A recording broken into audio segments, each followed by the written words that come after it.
مہندر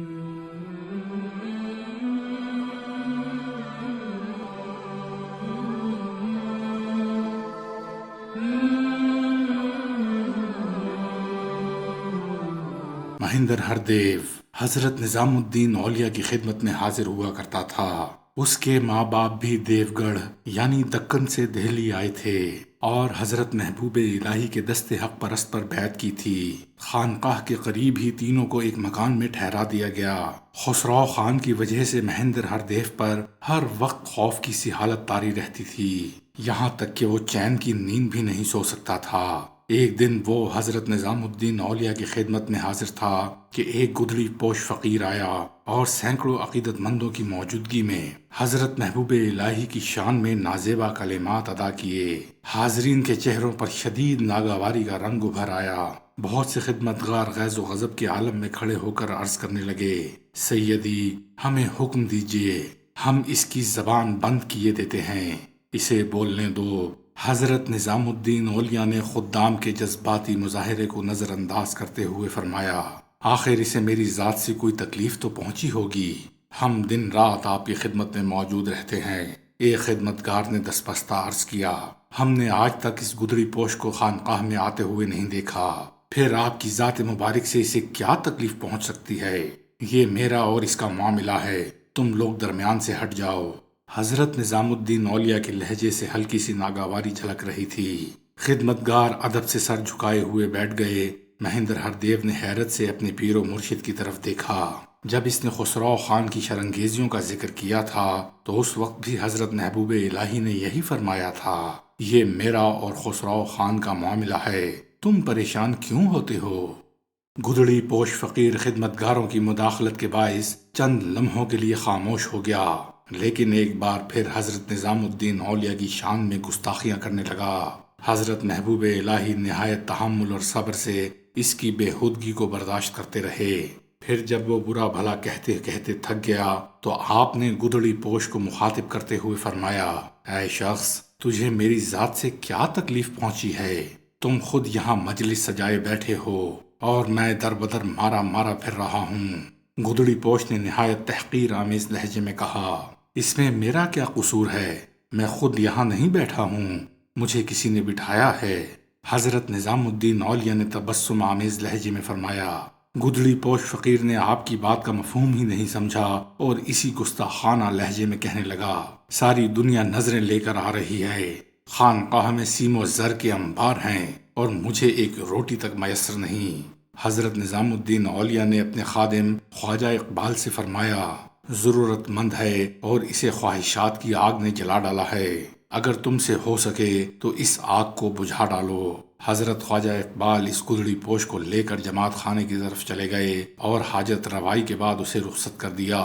پھر جب وہ گستاخ فقیر چلا گیا تو حضرت محبوب الہی نے حاضرین مجلس کو مخاطب کر کے فرمایا، خوش گفتاروں کو تو سبھی مجلسوں میں جگا دیتے ہیں اور سروں پر بٹھاتے ہیں، مگر بد زبان لوگ کہاں جائیں؟ یہاں بہت سے لوگ ایسے بھی آتے ہیں جو اپنے ساتھ نظریں لاتے ہیں اور قدموں پر سر رکھتے ہیں، پھر وہ لوگ کیوں نہ آئیں جو آتے ہی گالیاں دیں اور اس کے جواب میں کچھ تحائف لے کر جائیں۔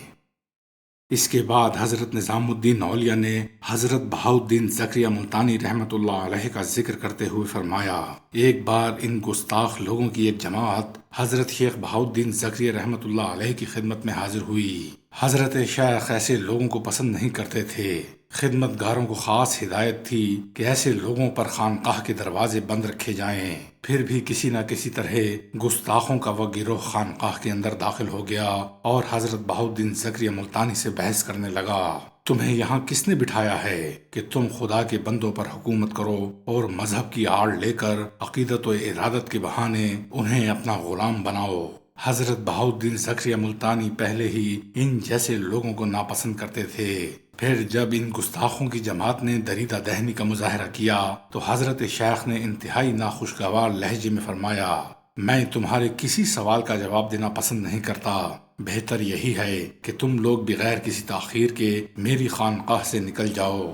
حضرت شیخ کی بات سن کر وہ لوگ برا بھلا کہتے ہوئے خانقاہ سے چلے گئے۔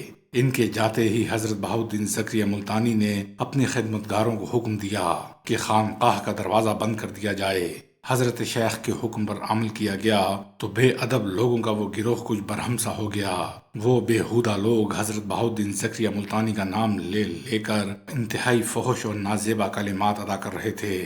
پھر جب چیختے چیختے ان گستاخوں کی آوازیں بیٹھ گئیں تو انہوں نے خانقاہ کے دروازے پر سنگ باری شروع کر دی۔ سارے خدمتگار حیران پریشان تھے۔ حضرت شیخ بہاؤالدین زکریا ملتانی کچھ دیر تک اپنی خانقاہ کے دروازوں پر پتھروں کی یہ بارش برداشت کرتے رہے۔ پھر یکا یک آپ کو جوش آ گیا اور اسی حالت جلال میں اپنے خدام کو مخاطب کر کے فرمایا، خانقاہ کا دروازہ کھول دو اور ان گستاخوں کو اندر بلا لو۔ خدمتگاروں نے حکم شیخ پر عمل کرتے ہوئے خانقاہ کا دروازہ کھول دیا۔ یہ صورتحال دیکھ کر بے باکوں کا گروہ قہقہے لگانے لگا۔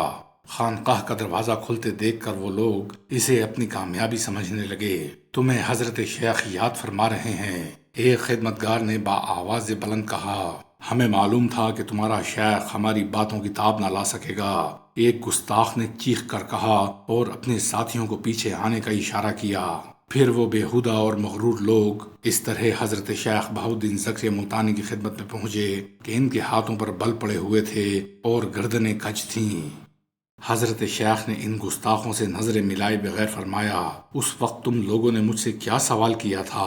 اگر تو پہلے ہی ہماری بات سن لیتا تو نوبت یہاں تک نہ پہنچتی۔ ایک گستاخ نے نہایت رعونت کے ساتھ کہا، جیسے وہ حضرت شیخ بہاؤالدین زکریا ملتانی کی کسی بے کسی کا مذاق اڑا رہا ہو، تم صرف اپنا سوال دہراؤ۔ حضرت شیخ نے اس شخص کی بےہودگی کو نظر انداز کرتے ہوئے فرمایا، ہم نے پوچھا تھا کہ تجھے یہاں کس نے بٹھایا ہے؟ تو کس کی اجازت سے ملتان کے سادہ لوح انسانوں پر حکومت کر رہا ہے؟ دوسرے بے ادب نے جواب دیتے ہوئے کہا، اس کے لہجے میں بھی غرور و تکبر کی آمیزش تھی۔ تم لوگ میری طرف غور سے دیکھو۔ بہاؤالدین زکریا نے سرکشوں کی جماعت کو مخاطب کرتے ہوئے فرمایا۔ وہ بے ادب لوگ استہزائیہ انداز میں حضرت شیخ کی طرف دیکھنے لگے۔ ایک مرد درویش کی نگاہوں کا ملنا غضب تھا۔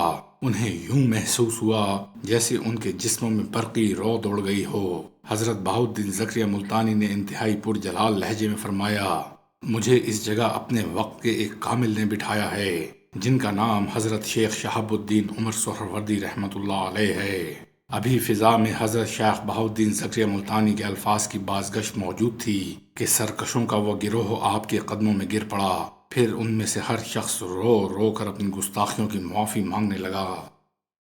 حضرت نظام الدین اولیاء بزرگوں کے صبر و تحمل اور جلال روحانی کے واقعات بیان فرما رہے تھے، اس لیے آج خانقاہ کے در و دیوار پر غیر معمولی سکوت طاری تھا، اور سنانے کی یہ کیفیت تھی کہ لوگوں کو ان کی سانسوں کی آوازیں تک سنائی دے رہی تھیں۔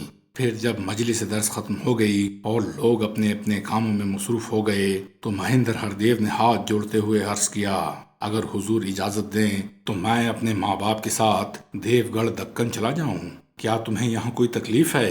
حضرت محبوب الہی نے اپنے مرید سے دریافت کیا۔ تکلیف تو کوئی نہیں، مہندر ہردیو کچھ سہما سہما نظر آ رہا تھا، درویشوں کی بستی میں تکلیف تو ہوگی۔